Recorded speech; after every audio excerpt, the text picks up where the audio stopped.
Hello everyone. Welcome to our lecture series on discourse analysis, and this is the third lecture on discourse grammar. In the last lecture, if you remember, we talked about the topic of cohesion. We define cohesion as the grammatical and lexical linking that holds a text together. Cohesion, in simple terms, refers to the network of surface relations that you can see in a text. Cohesion can be of two different kinds. It can be grammatical cohesion or lexical cohesion. If cohesion is created, or if the network of relations is created through grammatical means, we call it grammatical cohesion. And we talked about 4 different strategies associated with grammatical cohesion. And they are reference, substitution, ellipsis, and conjunctions. So in this session, we are going to talk about lexical cohesion in detail. So let's start off with a definition of lexical cohesion. What is lexical cohesion? Lexical cohesion refers to the type of cohesion that arises from the semantic relations among words. It can also be defined as the role played by the selection of vocabulary in organizing relations within a text. So lexical cohesion refers to the type of cohesion that arises in a text because of the way lexical choices are made by a writer or a speaker in a particular text. So there are different strategies that writers, speakers used in order to create lexical cohesion. And these strategies can be discussed under 2 major categories. The first category is called reiteration, and the second category is called collocation.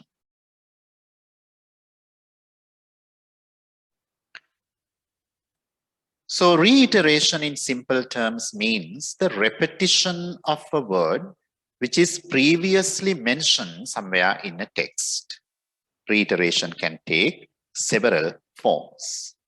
You can reiterate by repeating the same word that was mentioned previously in a text, or you can reiterate by using a synonym, which is a word similar in meaning to a word previously mentioned in the text. Or reiteration can be done by using an antonym, a word which is opposite in meaning,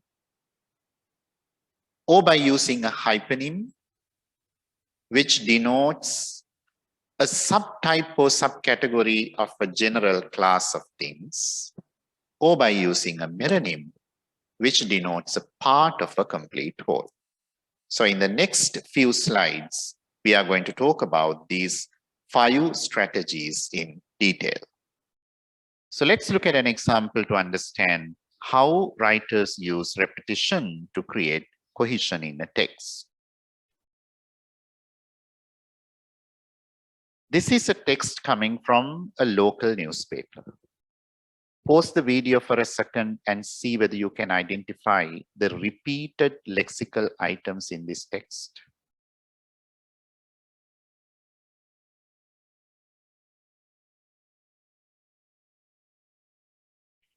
Right, so you will realize that there are 2 words which are repeated in this text: woman and child. So through this repetition, the writer has created 2 different lexical chains. The first chain includes the woman and its repeated form, And the second lexical chain includes the child and its repeated form. So this repetition of the same word has contributed to creating cohesion in this text.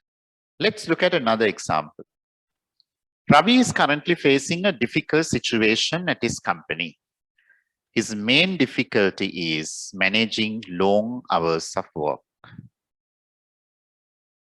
You would immediately notice that this writer has repeated the word difficult.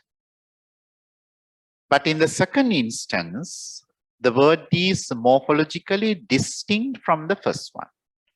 In the first instance, the writer has used an adjective, difficult, and in the second instance, the writer has used the noun form.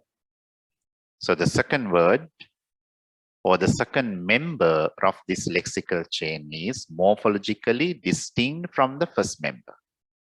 This kind of repetition is also possible. So when we repeat, we can repeat the same word, or we can repeat a word which is morphologically distinct from the first word.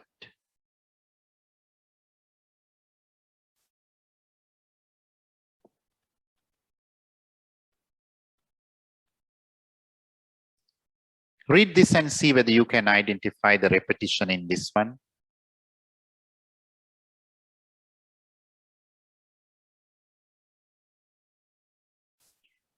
Well, the word struggle is repeated. In this instance, you can see that both words look the same, but still they belong to two different word classes. In the first instance, a struggle is a verb. In the second instance, a struggle is a noun.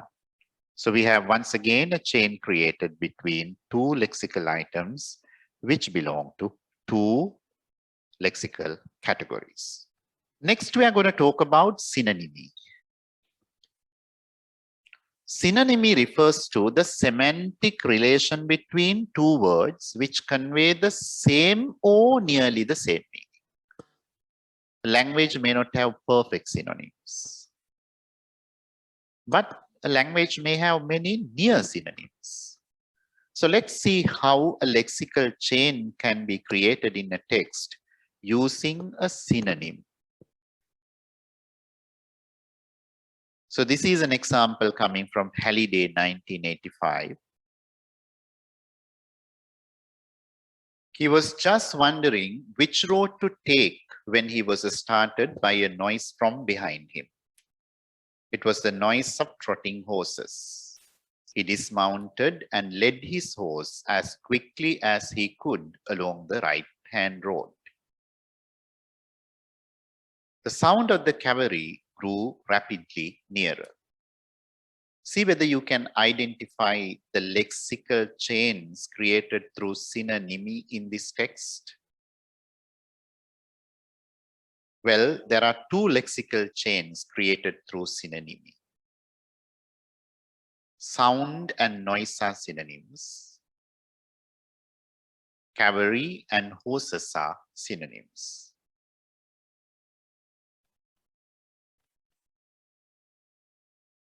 And this is another example. Try to identify the chain created through synonyms in this text.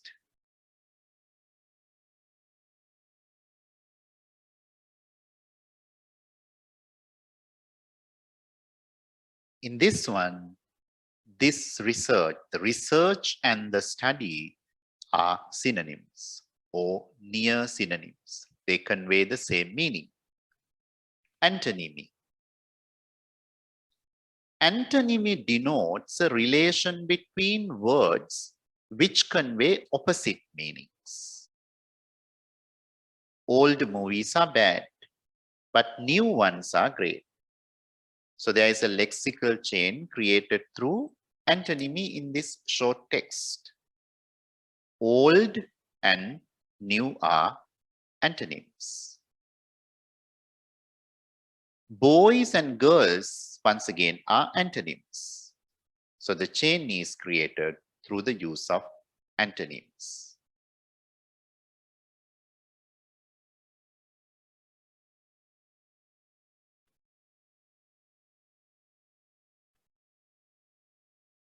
Next, we talk about meronymy. Meronymy is a term used to describe a part-whole relation between lexical items. A meronym denotes a constituent part or an aspect of a complete whole. So what is a meronym? Meronym is a word that refers to a part of a complete whole.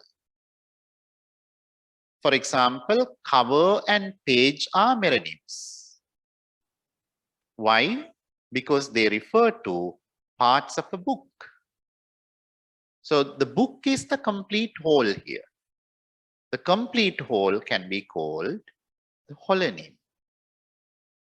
So cover and page are parts of a book. So cover and page are meronyms. Bark, leaf, and branch are meronyms of tree.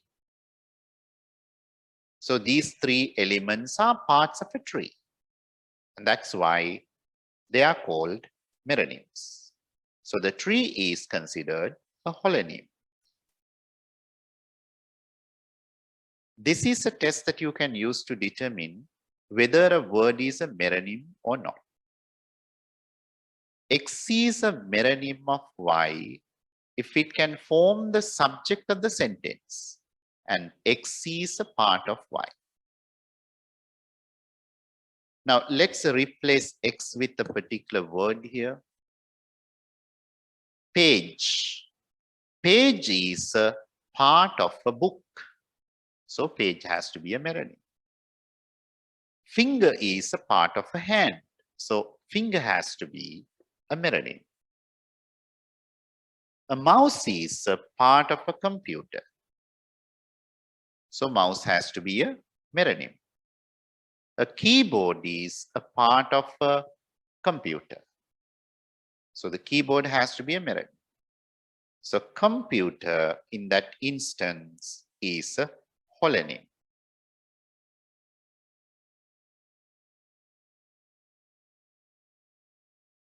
Now let's talk about hyponymy.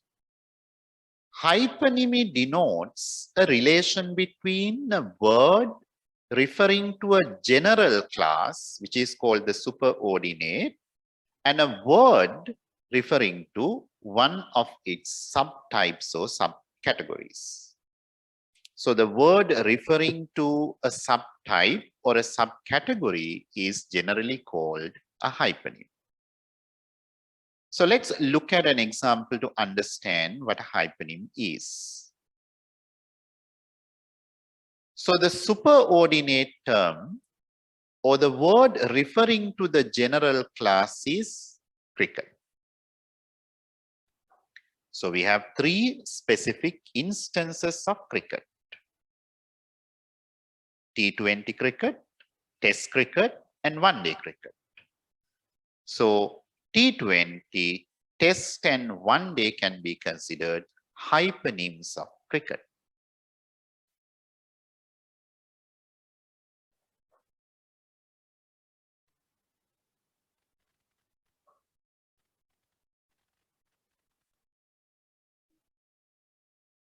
Why?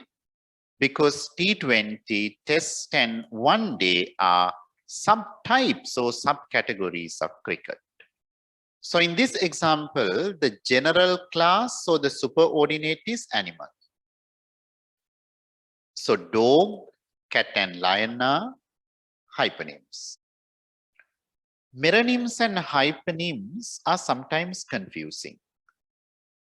So let's see whether you can identify whether these lexical pairs represent meronyms or hyponyms. Bus is a hyponym of vehicle. Vehicle is a superordinate and bus is one type of vehicle. It is a subcategory or subtype. So the superordinate is vehicle. Seat is a meronym of car. Why? Because seat is a part of a car. Banana is a hyponym of fruits. Fruits here represent the general class, or it is the superordinate. Banana is one type of fruits. So what is the relation between the last pair? Nose is a meronym of face because nose is a part of face. So this is an example coming from Halliday and Hassan 1976. So let's go through this example to identify the type of reiteration the writer has used in each sentence. So the key sentence is, there is a boy climbing that tree. So in the second sentence, if the writer is saying the boy is going to fall if he doesn't take care, so what is the strategy the writer is using to create cohesion in this text? You would identify it as repetition. If the second sentence begins with the lad is going to fall if he doesn't take care. So what is the strategy the writer is using? Now the writer is using a synonym. The lad is a synonym, a word which is similar in meaning to the key word in the first sentence, a boy. If the third sentence begins with the child is going to fall if he doesn't take care, so what is the strategy the writer is using to create cohesion? The child is a superordinate term. So a boy in that sense is a hyponym.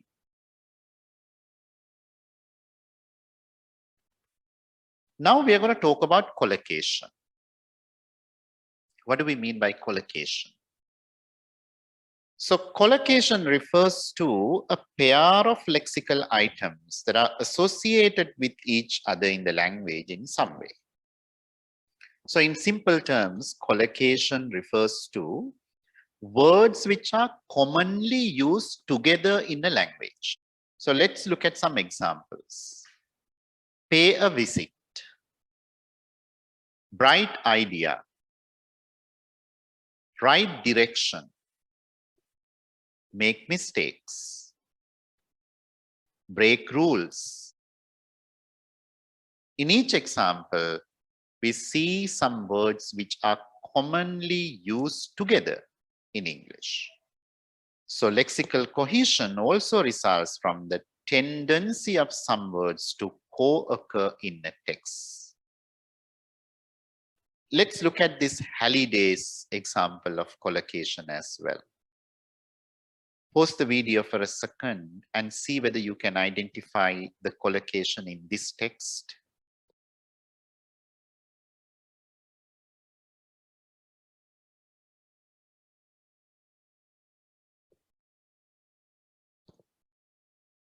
Halliday argues that smoking and pipe are collocations because they are likely to co-occur, or they have a tendency to co-occur in a particular situation.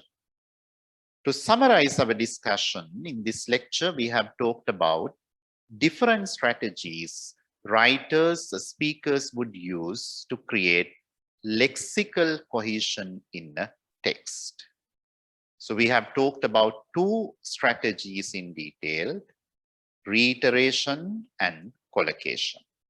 So in the next session, let's apply these to analyze a text.